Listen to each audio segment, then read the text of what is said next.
After 9 years of counseling in crisis pregnancy centers, I found it really difficult to continue to listen to girls say to me day after day after day, I really wish someone would have told me that this would be the consequence of the choice that I was making. My hope through these series is that you'll understand that every choice that you make has a consequence, either for good or it's something that's going to hurt you. And it's really important that you take the time as you make such critical choices, especially when it comes to your sexuality, that you understand all of the consequences. You're given so much information from the media and from other places, and maybe you haven't quite heard the whole truth. And we hope, and our hope is, that today and throughout the sessions, that you'll begin to open your eyes to the reality of the consequences of every choice that you make and be able then to make some good choices for yourself and for your future. Let's begin.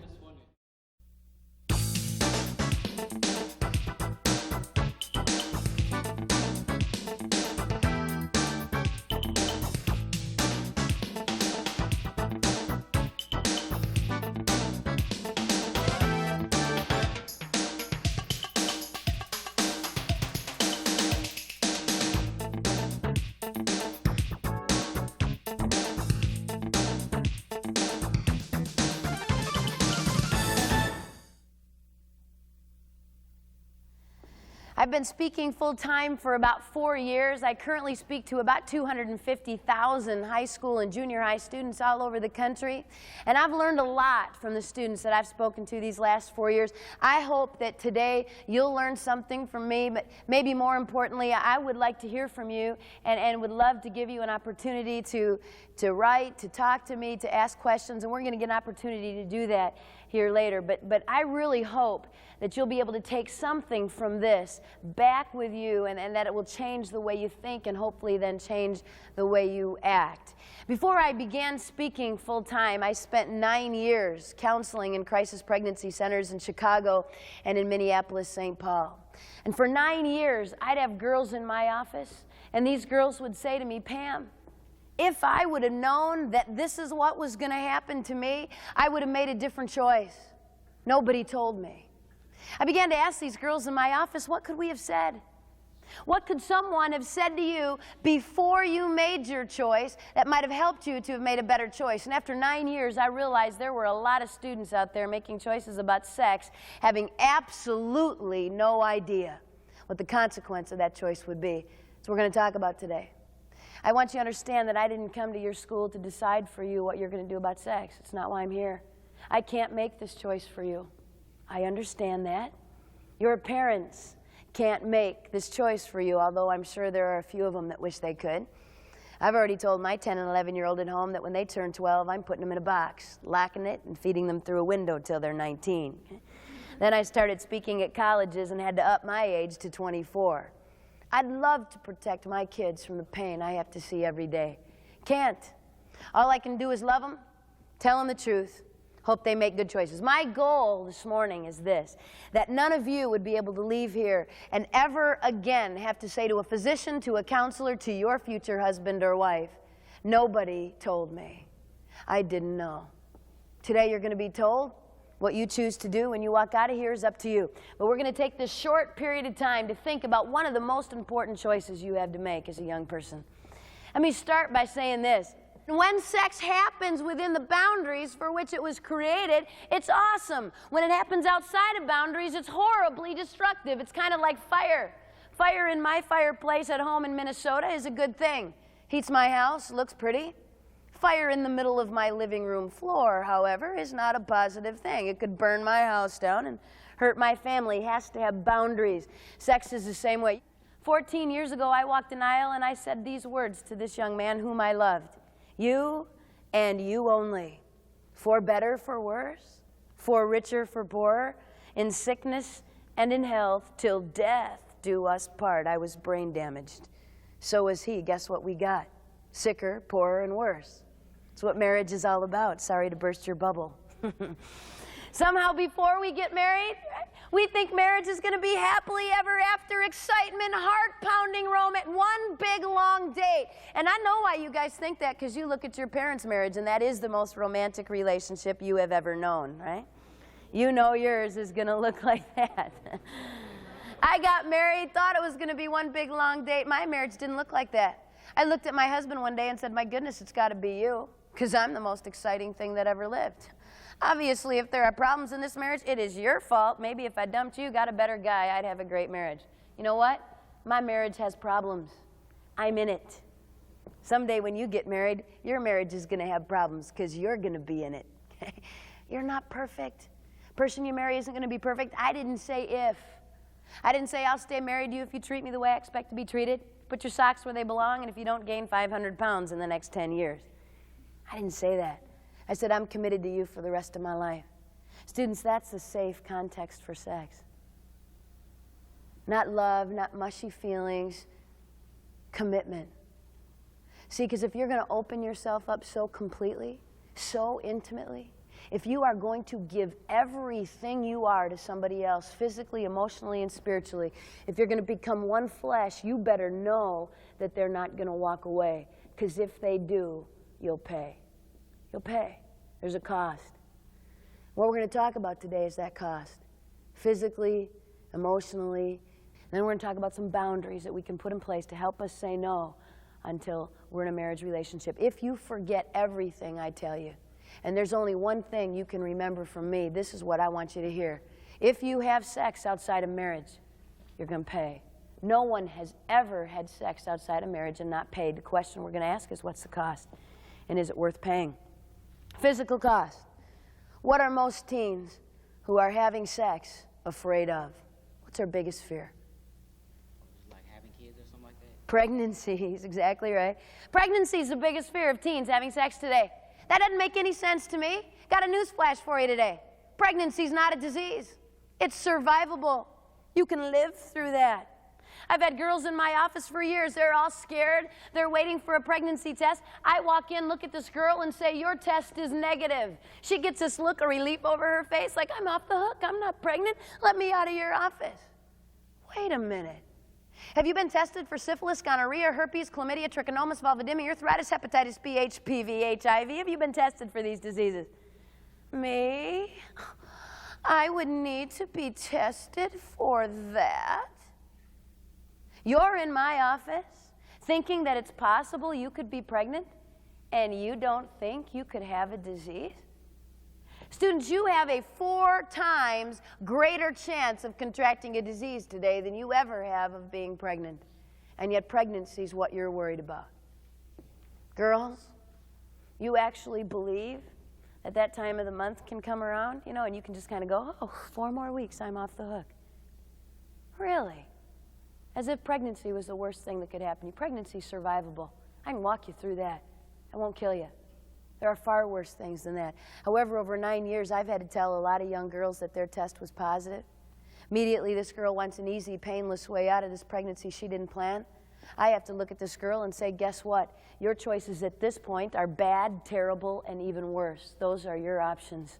You had a good choice. That was before you had sex. Now, all of your choices are going to carry lifelong consequences. No easy way out. Abortion's painful. I've counseled hundreds of women, 5, 10, 15 years after abortion, still hurting. I've counseled teen girls with anorexia, bulimia, depression, suicide because of an abortion they couldn't take back. Abortion hurts women. Parenting is not an easy choice. I had a 13-year-old deliver a baby a few years back. She started the 8th grade as a parent. It's going to be a lot of difficult years ahead for her. Girls, 8 out of 10 teen girls in this country who choose to parent their children will live below the poverty level for at least 10 years, most of them for the rest of their lives. And 9 out of 10 teen girls who choose to parent their children today will never attend or graduate from college. 9 out of 10. And 10 out of 10 of those girls sat in my office and said, well, not me. I'm going to finish high school, go to college, work full-time, be a doctor. Life happens to most of these girls. The #1 indicator of poverty in this country has nothing to do with race or where you live. The #1 indicator of poverty in this country is single-parent households and the age of that parent when they began single parenting. Long-term consequences to a choice like that, girls. Guys, in case you've fallen asleep because we're talking about pregnancy and you don't think this involves you, You get a girl pregnant in this country whom you are not married to. All 50 states, if you get a girl pregnant whom you're not legally married to, you need to understand that you have absolutely no right to the choice she makes. She can do whatever she wants. You have no say. If she decides to parent, however, guys, you now have legal responsibility. It's costing us over $30 billion every year to support teens parenting their children. We finally decided we can't let these guys walk away. Over the last couple of years, our country's been undergoing what we're terming as welfare reform. And last spring, the paternity laws just got teeth. We are today requiring in all 50 states the Social Security numbers of both parents on every birth certificate of every child born in this country. No longer will girls be allowed to say, I don't know who the dad is, don't want to name him. We will have your Social Security number. Only under extreme circumstances will that not be the case. Guys, if you are named as a father of a child, you'll be notified typically by your county. Send you a little note, tell you you've been named as the father of such and such a child, born to such and such a person on this date. You'll have a period of time, anywhere from 60 to 3 to 4 months, to show up at the county and say, it's not me, it's not me. You'll be given a paternity test. If, in fact, it proves that you are not the father, they're going to go back to mom and say, sorry, try again. Until we have someone's Social Security number on that birth certificate. Why did we change the law, guys? So we can send you a little note when your kid starts kindergarten? Why? What do you think? So people can't, like, be deadbeats? Well, what are we looking for? That's right, we're looking for money.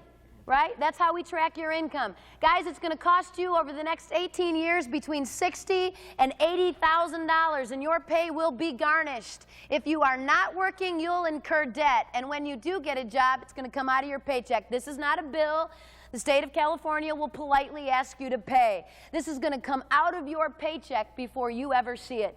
I was in a nice little northern Minnesota town speaking to a high school up there, small town. I got done speaking at this high school, and a senior guy got up in front of all of his classmates, told them all for the first time that he was a father. It was a girl vacationing in their town the summer before. He had no intentions of continuing that relationship, and 9 months later, he's a dad. He's allowed to see his daughter 1 weekend every 3 months. That's when they can arrange transportation. But he's being required by the state of Minnesota to pay $350 a month to support his infant daughter. It's based on his current income. He's working at Burger King. Looked at Sean that day and I said, Sean, if you had anything at all to say to the guy sitting here about what you learned, what'd you say? Anything at all. Sean said 2 words, don't drink. He said, I made a decision one night drinking I wouldn't have made sober, and I'm going to pay for that for the rest of my life. Not only will Sean pay, but so will a little girl from Minneapolis, so will their daughter, and so will every other relationship either of them have for the rest of their lives. Girls, you want to marry a guy someday who's got $350, $400, $500 a month going out of your family income to pay for a kid he had in high school he thought he could walk away from? It's a serious responsibility, young men. You better think about that before you have sex, because after, if you're not married today, is too late. It's too late. Third option a young girl has if she finds herself pregnant she didn't intend to be, which I happen to think is the most positive option available to girls today. But it's not without pain. It's going to carry consequences. It's adoption. It's the ability of a young girl to take the child she's carried with her for 9 months and loves with everything she is, to say, I want what's best for you and I'm not it.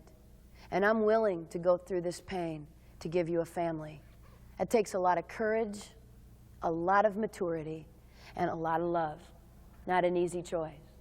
2 million requests for adoption will go unanswered this year. 2 million couples who would love to be parents who won't be. Girls, please hear this because this affects you. Infertility, the inability to have children, has risen over 500% in the last 6 years alone for reasons we're going to get into.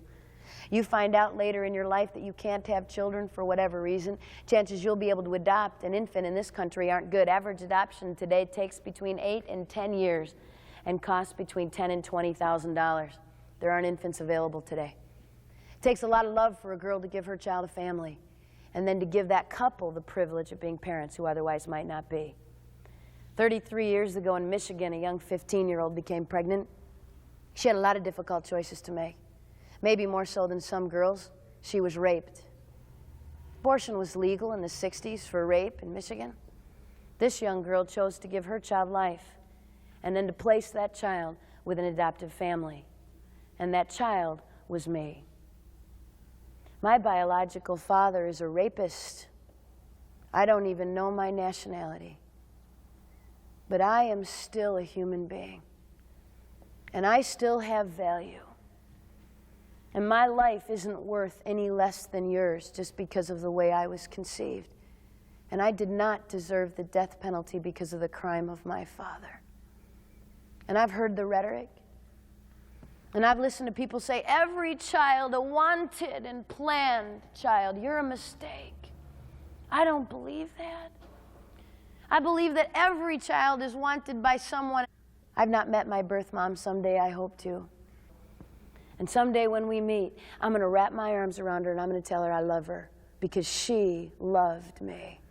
She loved me enough to give me my life, and then she loved me enough to give me the next most special gift I was ever given, and that's my family. I don't know where I'd be today if she'd tried to raise me, and I'm so thankful she loved me enough to give me a family.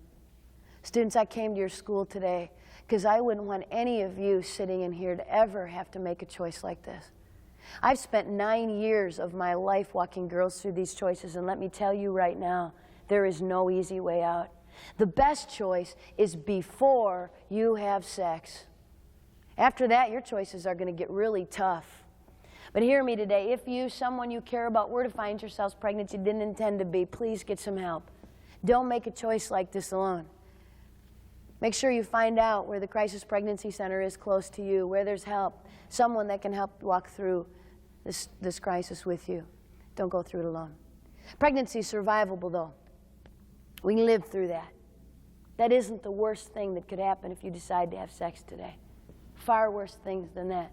Today, in the next 24 hours, just today, 12,000 teens will contract a sexually transmitted disease.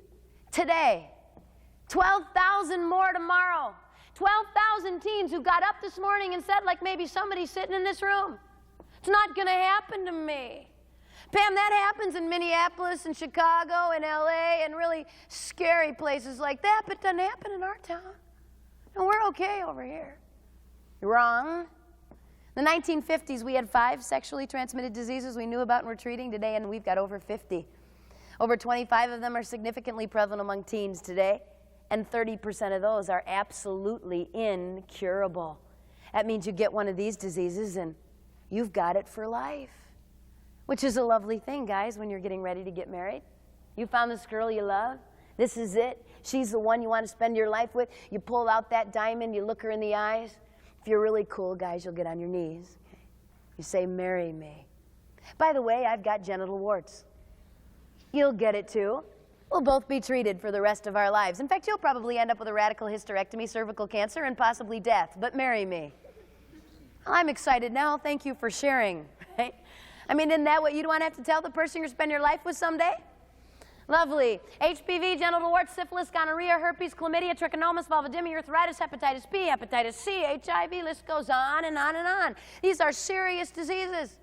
They have serious consequences. Chlamydia is one of the more common diseases among young teens. Chlamydia. This is a bacteria. It's not a virus. It's easily treated and cured. If we knew you had it, we could help you. Here's the problem. Most high school, junior high students who are having sex, here's what they actually believe. Actually believe that if you get up the next morning and herpes isn't tattooed to your forehead, you don't have a disease. If I can't feel it, see it, touch it, I don't have it. Here's the problem with most of these diseases. There are no symptoms.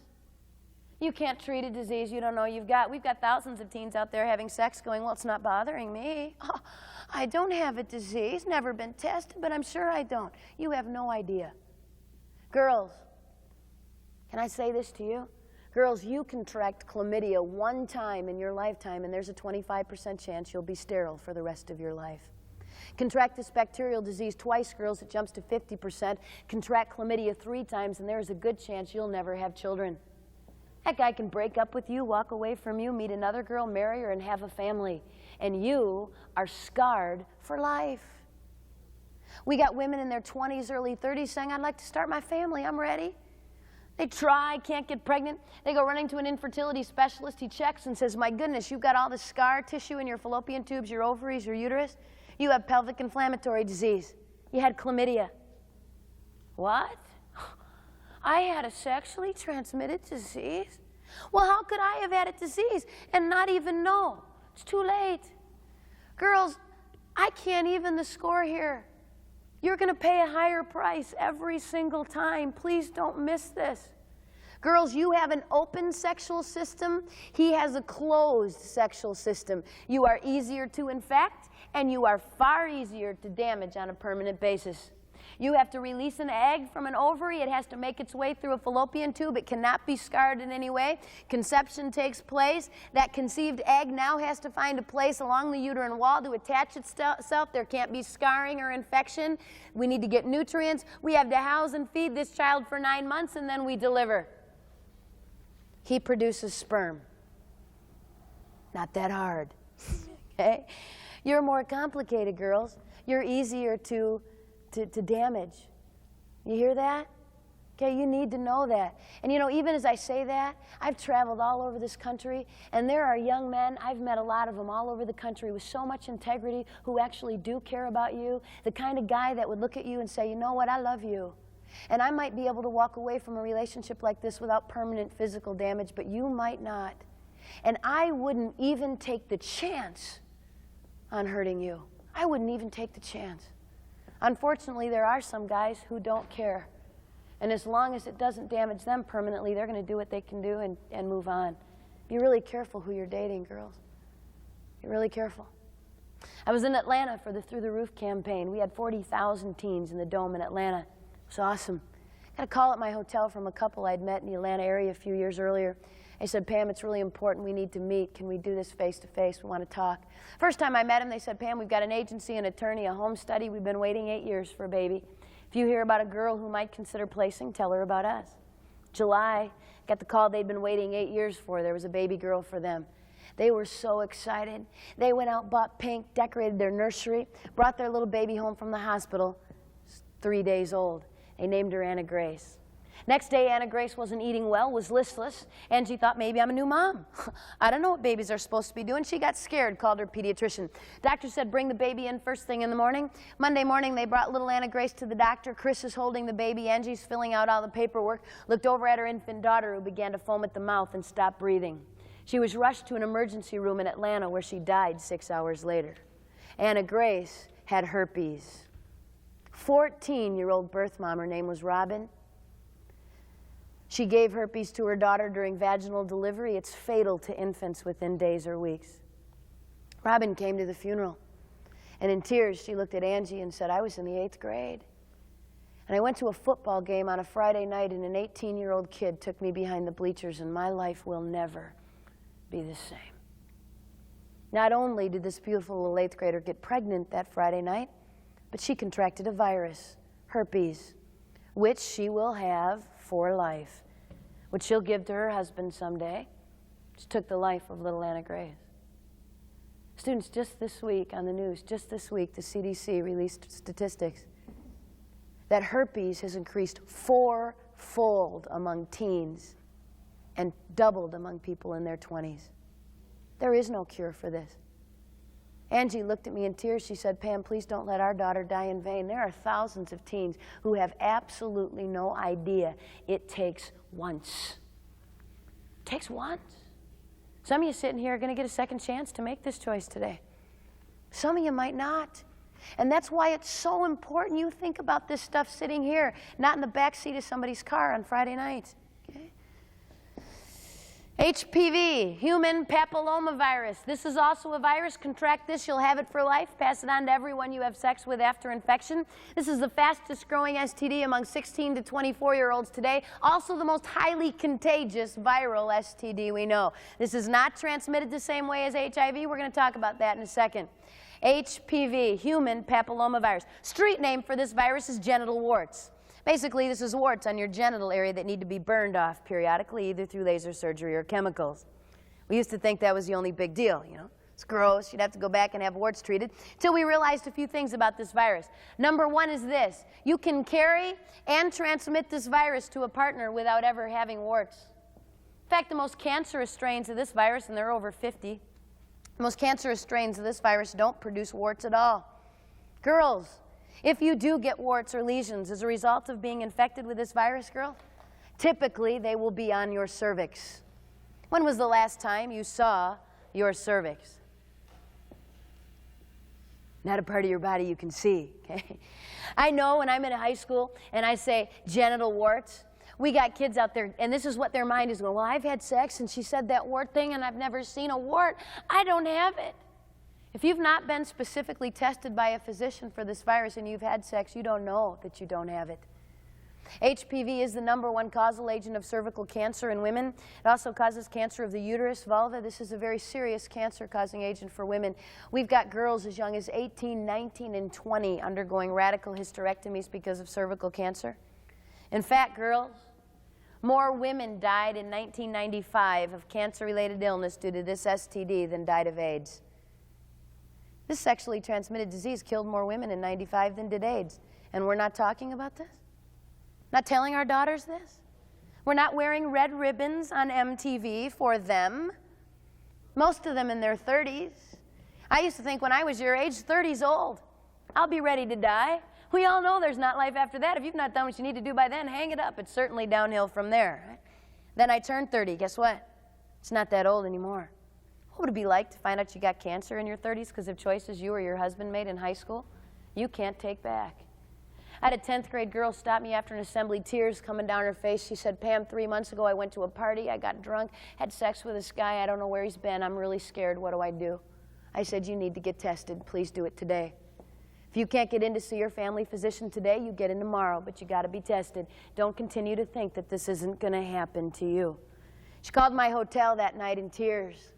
She said, Pam, I have HPV for life. She'll pass this virus on to everyone she has sex with from this point on. Who knows what it'll mean to her ability to have children, cancer, we don't know. And in tears, she said this to me, I will never forget this girl. Why didn't you come to my school 3 months ago? Nobody told me this. I never even heard the words HPV before today. I hung up the phone, sat alone that night, and I thought, would she have heard me? Or would she have sat like hundreds of teens and still somehow said, it's not going to happen to me? Students, you think in 1997 that you could have sex with someone who's been with someone before you and not get a disease? Really? You're not playing the same game I was playing. You're certainly not playing the same game your parents were playing. If you would have graduated from high school in 1967, maybe some of your parents were in high school that year, 1967, graduating class, 1 in 32 of their classmates was infected with a sexually transmitted disease. 1981, if you've been in high school with me in the early 80s, 1 in 18 of my classmates was infected with a sexually transmitted disease. In 1995, it was 1 in 3. What are the chances now that you could be with someone who's been with someone before you and not get some disease?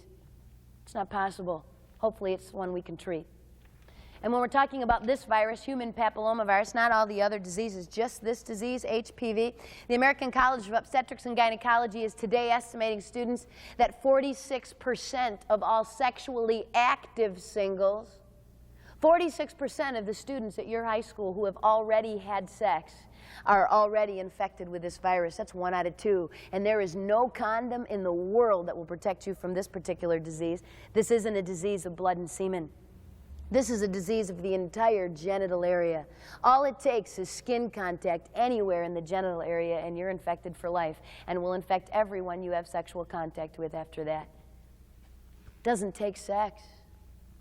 I have had many girls in my offices test positive for both herpes and HPV who were technically virgins. They thought they could do everything else. See, what was their big fear? Pregnancy. See, so as long as I don't get pregnant, I can do all this other stuff and be okay. I'm going to answer the #1 question I get from teens on the road, because I know you'd be way too afraid to ask it, so let me answer it for you. Number one question I get on the road goes like this: well, how far is too far? Well, then what can I do and still be okay? You know why you ask us that? And y'all do. You know why? Because you want us to draw you a little line so that on your second date, where you can be? All over the line, okay? All over the... I'm afraid of heights. That's why I live in southwest Minnesota. There's not even an incline anywhere. We could all go out to Niagara Falls or the Grand Canyon, take a big field trip. You might hang your toes over the edge and go, cool. You know, I'm back on the bus saying I can see just fine from here. Thank you. I don't need to get that close, okay? Question should never be how close can I get. It should be how far back can I stay. I'm going to give you the medical line, however, and I believe that you need to back up from this. But here's the line across which you can't step. And if you have, you're at risk. You need to hear this. You need to be tested. Here's the line. Are you ready? Absolutely no genital contact of any kind outside of one partner for life. None. You cross that line and you're at risk, and you need to be tested. I had a girl come into my office one day for a pregnancy test. It was negative. I said to her, look, your test is negative. You need to come back. We need to do a pap smear, a blood culture, or a vaginal culture, and a blood test. When can you get in? Oh, no, not me. I don't need those tests. Yeah, you do. No, you see, Pam, you don't understand. See, I have only been with my boyfriend, and he has only been with me. How do you know that? He told me. That's good. Did you ask the right question? See, it's not good enough to say, have you had sex before? No, have you? No, okay, we're fine. Not good enough. You need to know whether on any occasion this person has ever had any kind of genital contact with someone else besides you. If they have, you're at risk and you need to be tested. Is that clear? I'll give you a simple rule because I like things to be simple. Keep your pants on. Okay? Simple rule. If you do that, you're not at risk. So, you know, holding hands, that's really nice. A nice little kiss at the end of the day, well, that's really cool. You're fine. Keep your pants on. If you cross that line, you need to get tested. Please do that. Then there's HIV, and I'm not going to spend a lot of time with this because, quite frankly, I think you've heard a lot. And the sad thing to me is you've heard so much about HIV that you don't even realize that there's all kinds of other diseases out there that are hurting people very terribly. But this is a virus, and it's an equal opportunity virus. It hurts the guys as much as it does the girls. We've never cured a virus in the history of the world.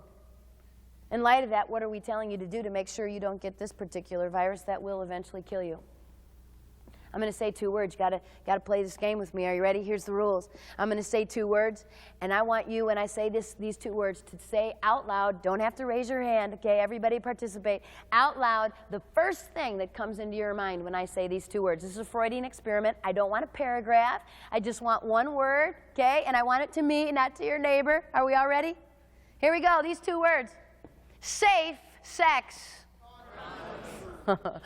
That's the answer I usually get. You guys are really good. Hey, Pam, I don't have to worry about AIDS. I don't have to worry about diseases or getting pregnant. In fact, I don't even need to get tested. I'm using a condom, and it's safe. Anybody bother to tell you what the failure rate of that device is? I could show you research today that give you 30, 40, 10, 2, everything in between. We don't know. Biggest reason we don't know is we don't have the technology to test for this virus. Only the technology to test for an antibody present in your blood system at some point after you've been infected. What does that mean? It means if you've had sex, put yourself at risk for this disease, you could go down today and get tested for HIV, and you need to do that. Please do that. That test today is positive. You've been infected with HIV, will eventually come down with AIDS and die. If that test is negative today, what does that mean? What do you think? Could it be positive later? That's right. It means nothing. A negative test means nothing. You may or may not be infected. It could take 3 months, 6 months, a year. They're now saying in 4 to 6% of cases, it might take up to 3 years before you test positive. And in that period of time, you could be infecting someone. How in the world can we have failure rates for a condom when it could take us 3 years?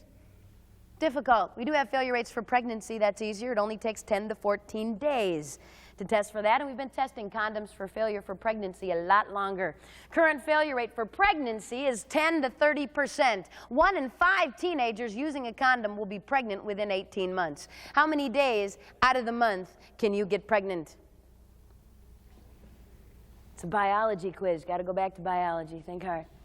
It's about 1 to 3, 24 to 72 hours in any given month. How many days out of the month can you get HIV or any other disease? Every single day, 365 days a year. Tougher question today. Are you ready? How many people can get pregnant? 50%, half, only women, correct? No matter what Arnold Schwarzenegger thinks, only women can get pregnant. How many people can get HIV? What's that going to do to your failure? You don't have to pass general math to figure that out. The sperm cell, which is one of the causal agents of pregnancy, so you're all with me. You there? Sperm cell is 450 times larger than an HIV virus in size. That's like the difference between a basketball and a BB. Go back to class. Everybody get your book open when you go back to class. I want you to look at the period at the end of a sentence. And when you see that period at the end of a sentence in your textbook, I want you to remember this. 300 million HIV viruses will fit in that space. How many will it take to infect you with this disease? It'll kill you. You're being told to use a condom? That it's safe? That you can sleep with whoever you want? It doesn't matter who they've been with as long as you got a piece of latex? You're okay? Lost our minds, students. It's not safe. Never has been, never will be. See, safe sex isn't about latex. Safe sex is about a safe partner. And the only way that you can have safe sex is to not have sex, to marry someone someday who has not had sex before you and or is uninfected, and you have 3 years from the last time they had sex to prove that, and staying faithful to that partner for life. That's the only safe sex. And let me say, as I wrap this session with you, this. I know there are students who are sitting here listening on tape who've had sex. And you might be tempted to think, well, you know what, it's too late. No, it's not. Please, you have the same choice as everyone else. You can walk out of here and say, it doesn't matter, I've already done it, going to keep on doing it. It's a choice you have to make. Who's to say the next time you decide to put this gun to your head, it doesn't go off? When are you going to begin to build discipline, control, integrity in your relationships? You could start that today. I had a little girl say to me one day, came up to me after an assembly, she said, I'm a recycled virgin. She said, I had sex back here when I was 15, but I said no more. I'm not taking that risk. I'm going to wait until I'm married. I said, you know what's so awesome about that? Someday you're going to have to look at that guy and you're going to have to tell him you had sex when you were 15. You're going to have to rehearse your past. It is unconscionable to be with someone and not tell them everywhere you've been. But she's going to be able to say for the last 3 years, 5 years, 7 years, I've waited for you. And we're going to know what kind of permanent damage was done. We've had a period of years to make sure she's okay. Whatever you've done in the past, today you can choose to make better choices. Please do that. Please do that. For those of you who haven't had sex and have been teased and harassed, can I say this to you because you don't hear it from very many places? If you still have your virginity, you have something so special, so valuable. It's worth whatever it takes to get to your marriage with no past, no fear, and no baggage. And I know it's not easy. You've been laughed at. My senior year, senior breakfast, it was a proud moment in my life. I was voted by my fellow classmates most likely to become a nun. I made my stand clear in high school. It's worth it. Don't let the teasing get to you. You're the most valuable gift you'll give someone. Don't throw it away in a relationship that's temporary. We've been talking about the consequences of sex outside of marriage, and we talked about the physical consequences.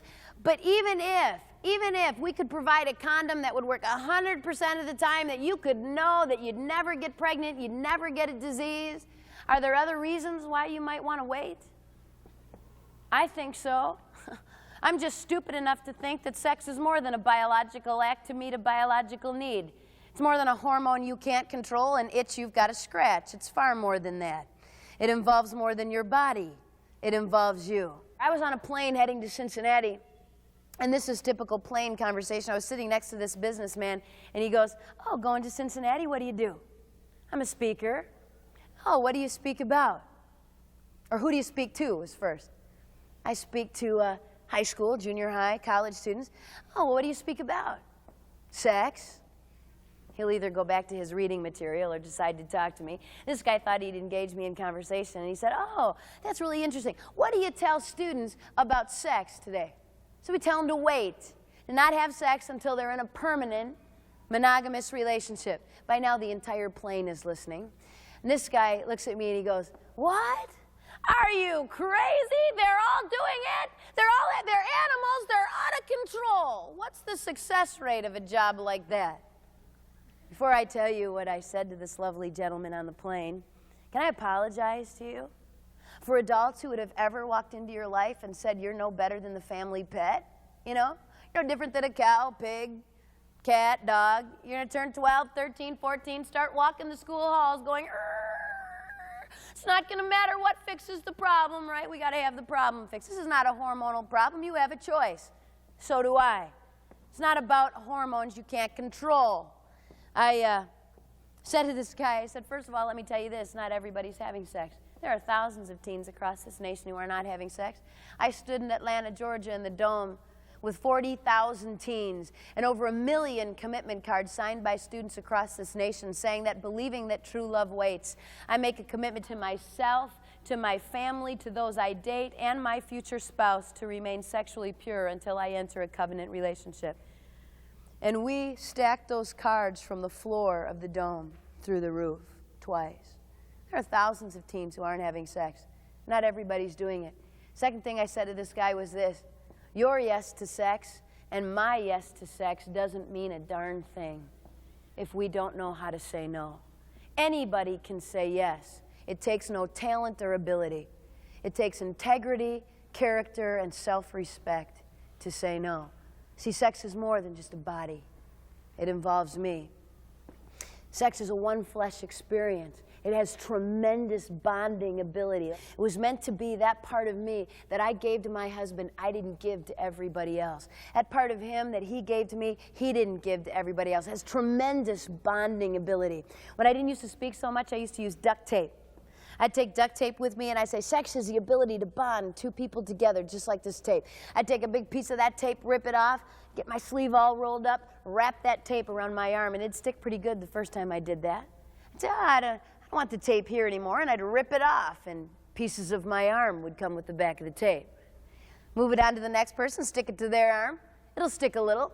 Not as good as it did the first time, maybe a little. Rip it off their arm. Now we got junk from their arm and my arm on the back of this tape. Moved on to the next person, stick it there, rip it off their arm. Now we got junk from their arm and my. Pretty soon the tape's not going to stick to anything at all. It's got so much junk from everywhere it's been. You have sex with someone and the relationship ends. And you're going to take the junk from that relationship into the next, and into the next, and into the next. High school students say this to me all the time. Yeah, but Pam, you don't get it. See, we love each other. This is a person I'm going to spend my life with. We are never going to break up. It's going to last forever, at least until prom. How long do you think the average relationship lasts among high school students today once they decide to have sex, on average? What do you think? 2 months. Oh, you're close. 3 weeks is the average. You think you're in love? This is going to be forever. 3 weeks later, the girl down at locker 257 is looking a little more exciting, or the guy on the basketball team. It's not football season anymore. We write our Dear John letter, Dear Jane letter, break up, trash that person with our friends. You've heard it done. Oh, they were a jerk. That was really stupid, but this will be better. Got a letter from a guy one day. He said, you know what, this girl, I really loved her. I thought it was going to be forever. And I knew she'd had a past and been with other guys, so school knew that. But she said this to me. Well, you know all those other guys before you? That was just sex. But I love you. Guess what she said to his best friend 2 months later? Same thing. Sex has become a game. I'm through with you, move on to the next, and the next, and the next, and pretty soon I don't have anything unique to give to you that I haven't given to everybody before you, except a few diseases I picked up along the way. Sex has become a game.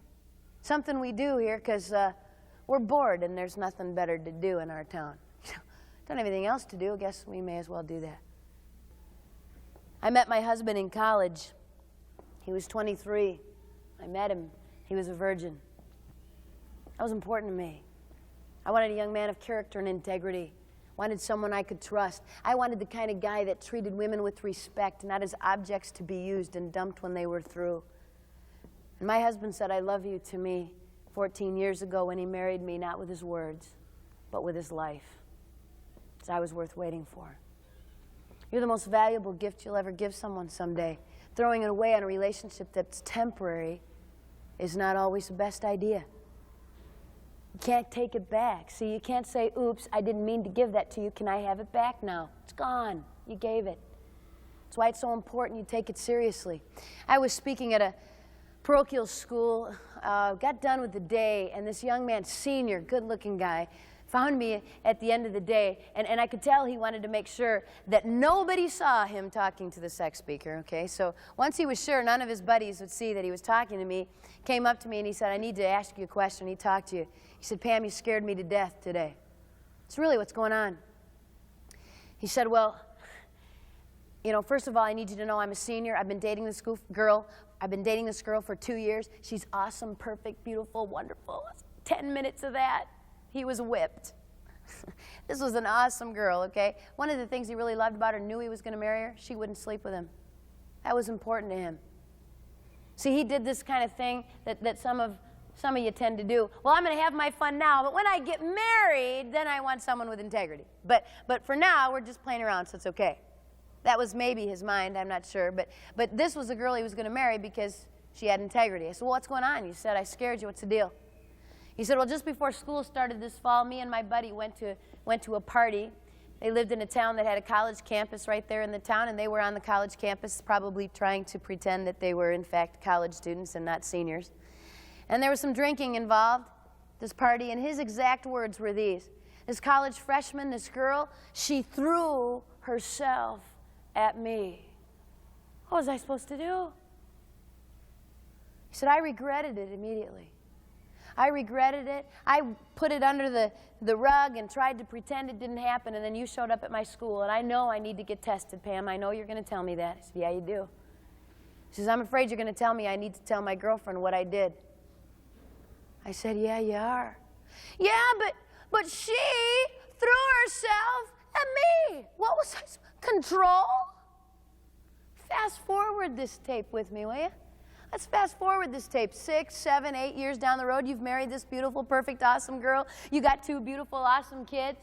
You're working full time. Maybe your business takes you on the road. I know what that's like. I'm on the road 14 nights a month. You're tired, you've had a long day, you just want something to eat. You go down to that restaurant bar thing, you bring a book, you're minding your own business, and some woman walks up and throws herself at you. Gonna call your wife later and say, sorry, honey, but she started it. Does that fly in your house? It doesn't fly in mine.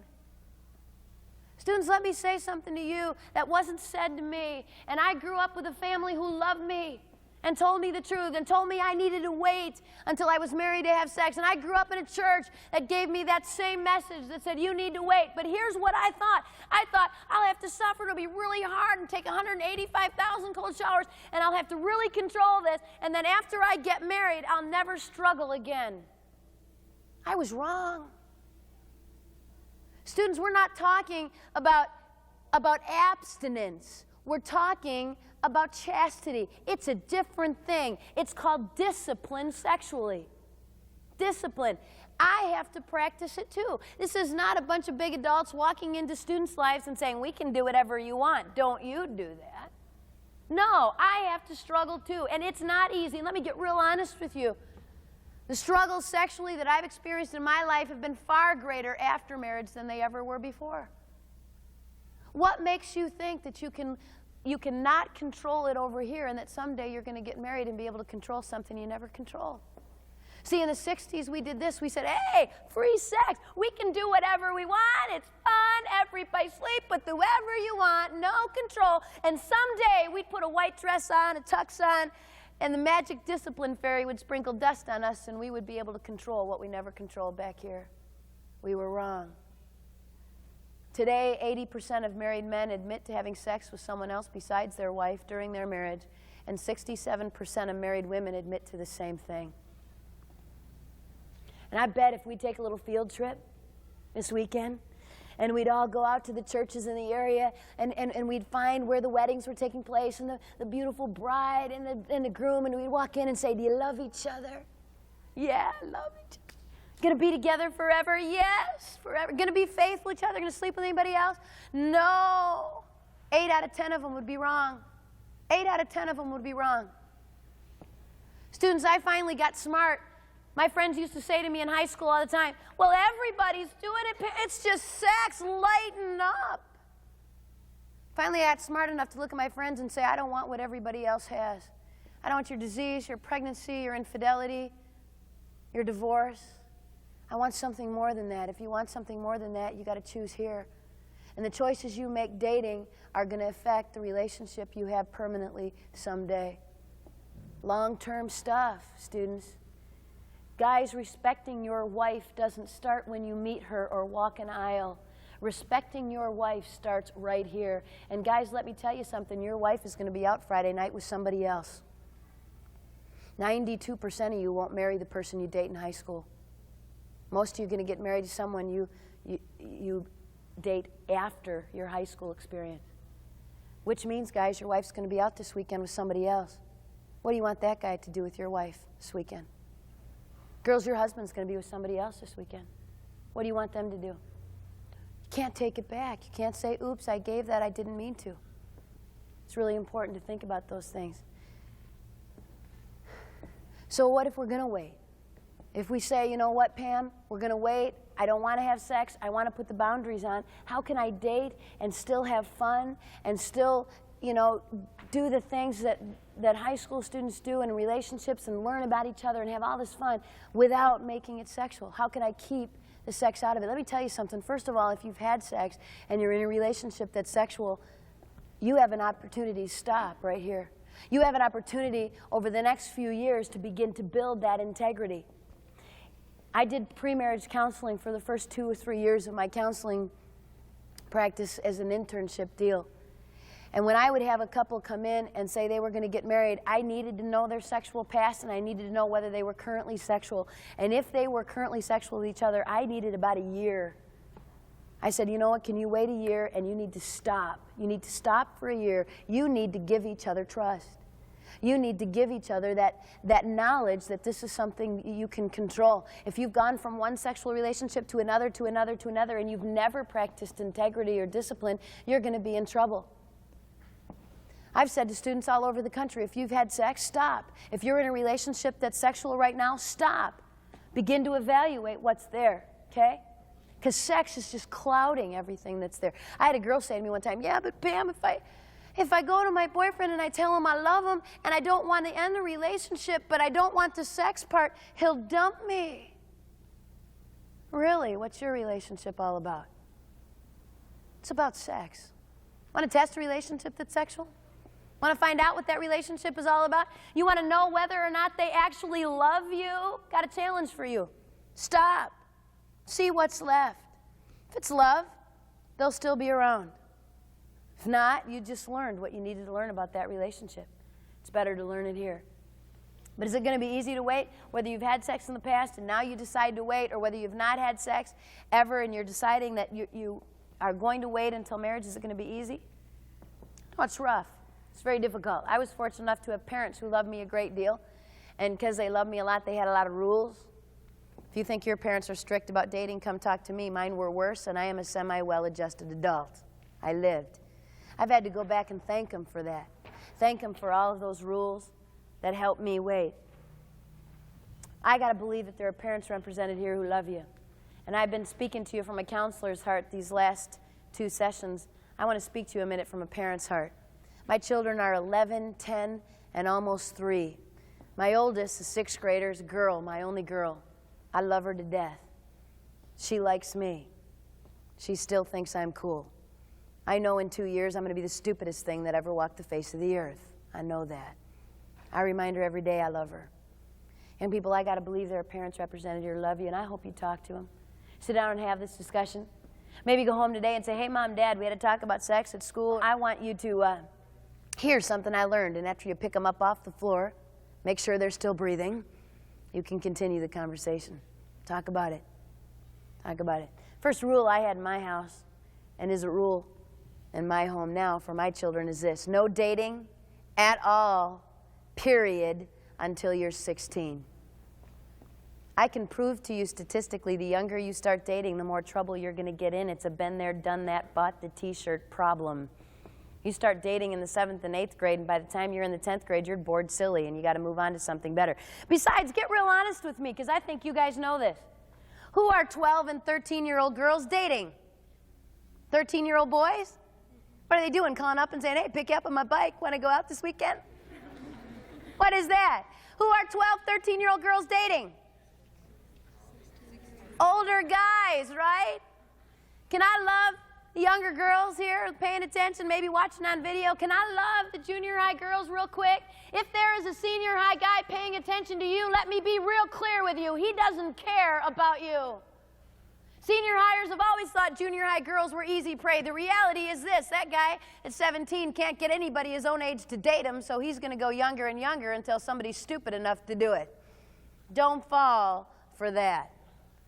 It's not a healthy deal. Make sure that there's not a big age span in your dating relationships. Next standard in my house was this: no single dating at all until graduation from high school. I was only allowed to date in groups. Now, I thought group dating was fun. I got to date more than one guy at one time. And I never lost my friends in the dating process. Have you watched this happen? You got a friend, you're close, they have a life, their grades are good, they're involved in school, they're involved in extracurricular activities, they got this whole life going on. All of a sudden they start dating someone and get super glued by the end of the nose. They can't breathe, function, or think without that other human being. Brain damage is set in. You watch that happen? Get a life. Girls, can I say this to you because we're really bad at this, girls? If you think having some guy surgically attached to your right side makes you somebody, I got news for you, girls. You make you somebody, not some guy. Don't throw away your friends, your life, your future, your goals over a relationship. It's so sad. You see one empty girl, she doesn't have a life, and they have radar for each other, you know. She finds that empty guy, he doesn't have a life, and they just get together and they just start sucking each other dry. Meet my needs.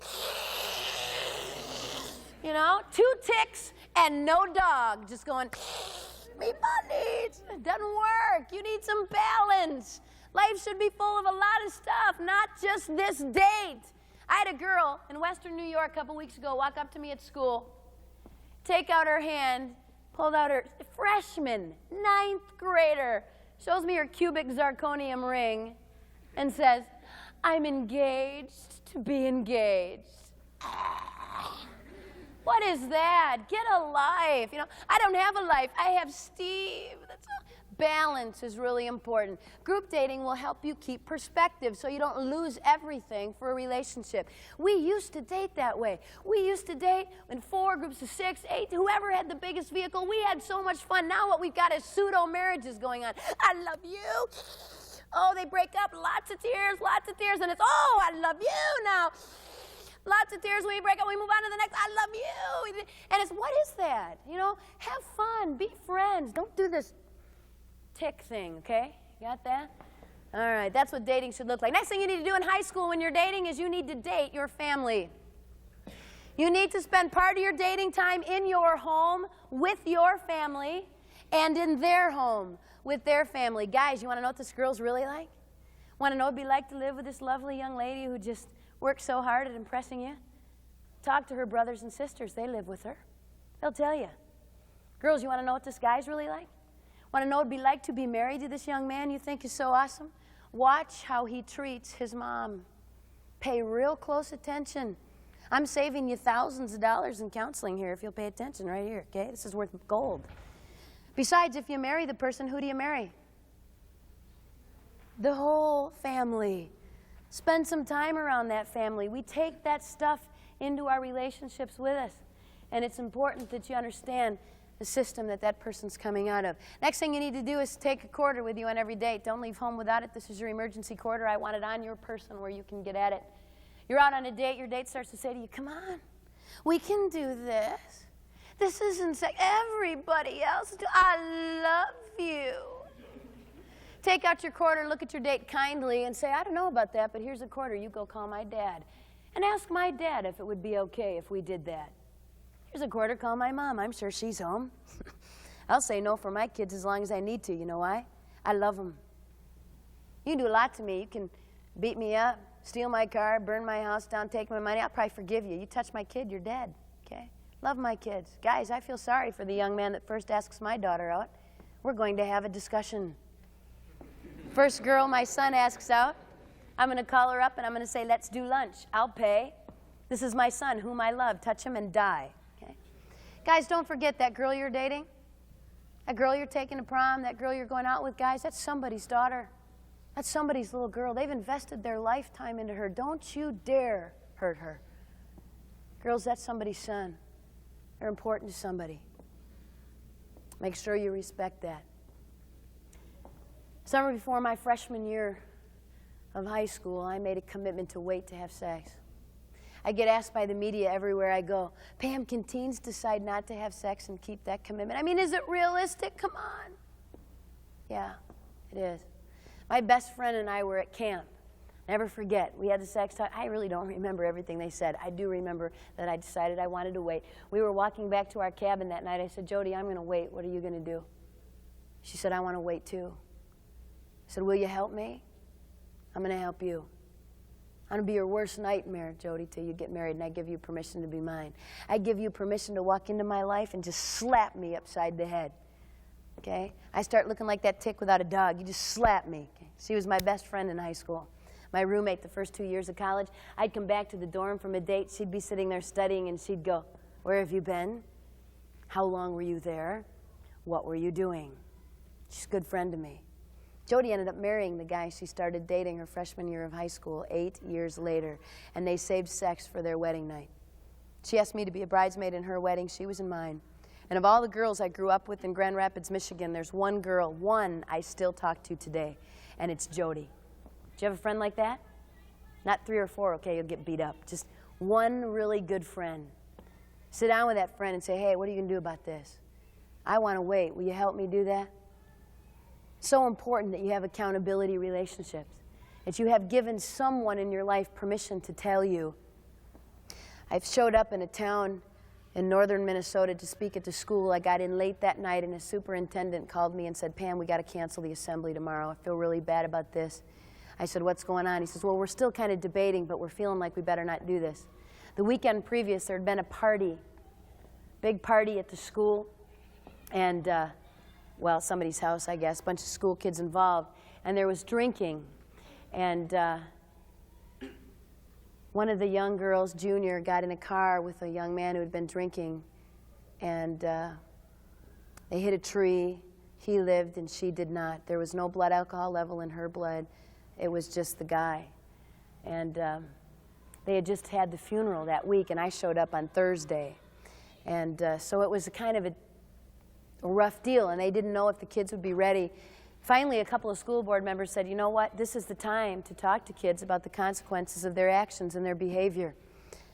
So we went in and did the assembly. When I ended it, students, I said this, because this was really my heart for those kids. Where were that girl's friends? Where was someone that would have looked at her in that moment and said, please don't do this. You're important to me. He's been drinking. Don't get in that car.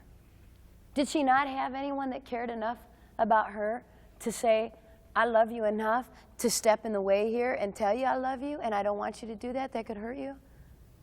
Friends, real friends, tell each other the truth. And sometimes the truth isn't easy, and sometimes the truth is you're pulling away and you're starting to go and do things you ought not to do. And I love you, and I do care about you. And in love right here, I'm going to say to you, you don't want to go that way. Come on back. We all need friends like that, because there are times when I make choices that, quite frankly, you know, my mind's gone, and I need that close friend of mine to say, hey, Pam, come back here. You know, you're getting a little off track. I love you. I care about you. Come on back, center. You need those kind of accountability relationships. Let me make you a promise. If you will learn to have that kind of close accountability relationship right here as high school students, it's going to get a lot easier as an adult. And this is a long-term deal. We all need people in our lives that can rein us back in when we start wandering. I told you at the beginning that I couldn't make this choice for you. I spent 9 years of my life bandaging up pieces of young people who desperately wish they could have made different choices. What I'm asking you to do is to think. Every choice you make has a consequence. And no one but you has to live with it. And that's why it's really important you make the best choice for you. Don't settle for something less than the best. You deserve respect in your relationships. You're worth waiting for.